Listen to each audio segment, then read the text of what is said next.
Zelda fans rejoice! With the next installment of the Zelda series, Link becomes 3 in Triforce Heroes. But this does come with some questions. What will happen with the Four Swords franchise, and where does this fit in with the Zelda Timeline? In this episode, I will be going over where I think Triforce Heroes should go on the timeline. Well, without further ado, let's get this started. Zelda fans have always seemed rather interested in the timeline, and Nintendo has taken note.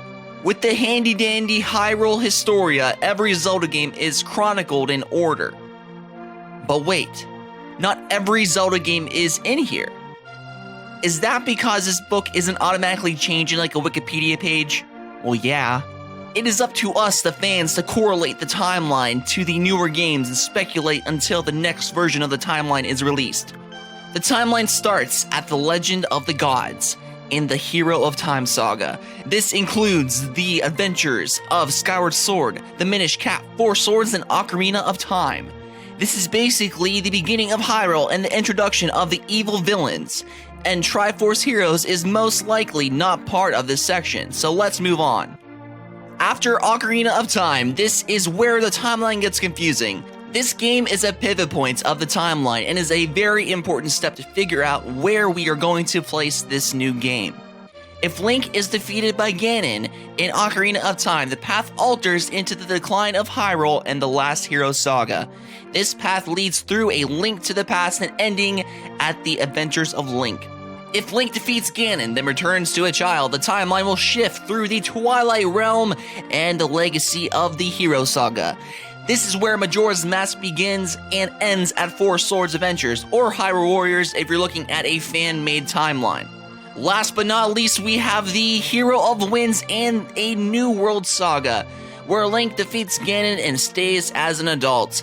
This saga starts at the Wind Waker and ends at Spirit Tracks. This saga is the smallest one out of all of the other sagas, and we should pretty much skip this because it doesn't line up with Triforce Heroes. Let's begin figuring out where we should place Triforce Heroes. First, we need to look at the dungeons. It seems to me like these dungeons look really similar to the Link to the Past and Link Between Worlds dungeons. The Temple Dungeon in Triforce Heroes has the same boss as in Link Between Worlds, and you can kill it in the same exact way. There is no way Nintendo did not do this on purpose. They were giving us clues as to where this game should be on the timeline. Triforce Heroes also has the meter of a Link Between Worlds, meaning you don't actually have stock of inventory.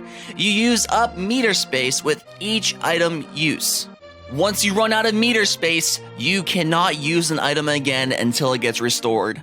The models of Link also look very similar to a Link Between Worlds. With that being said, I do believe that Triforce Heroes is the adaptation of Four Swords Adventures for the Decline of Hyrule Saga. It makes the most sense in my eyes, and would add more detail to the timeline as a whole. In the next coming years, I do believe Nintendo is going to release a co-op game for the Wind Waker saga as well. It makes the most sense in the timeline and would make for a lot of new series that Nintendo could release as a Zelda game and for the Zelda franchise itself. Thank you all so much for watching my timeline theory. If you agree with me, please let me know. I would love to know what you all think.